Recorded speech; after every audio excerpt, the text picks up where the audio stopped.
Ernakulam Thrikkakara NCC ക്യാമ്പിലെ ഭക്ഷ്യവിഷബാധയിൽ അന്വേഷണം നടത്താൻ ബ്രിഗേഡിയർ റാങ്കിലുള്ള ഉദ്യോഗസ്ഥനെ നിയോഗിച്ചു. സംഭവത്തിൽ ജില്ലാ മെഡിക്കൽ ഓഫീസറും അന്വേഷണം നടത്തുന്നുണ്ട്. മറ്റന്നാൾ ക്യാമ്പ് പുനരാരംഭിക്കും. തൃക്കാക്കര KMA കോളേജിലെ 21 കേരള ബറ്റാലിയൻ ക്യാമ്പിലാണ് ഭക്ഷ്യവിഷബാധയുണ്ടായത്. 90-ൽ അധികം കുട്ടികളെയാണ് ഭക്ഷ്യവിഷബാധ ബാധിച്ചത്. ഇതിൽ 13 പേർ നിലവിൽ ചികിത്സയിൽ തുടരുകയാണ്. ഇവരുടെ നില ഗുരുതരമല്ല.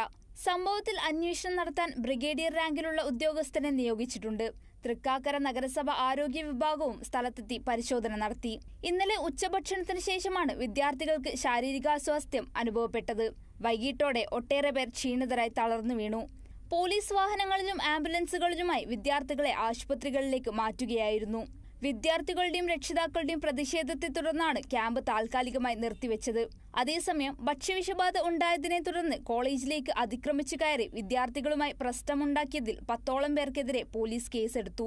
ഒരു BJP കൗൺസിലർക്കെതിരെയും കേസെടുത്തിട്ടുണ്ട്.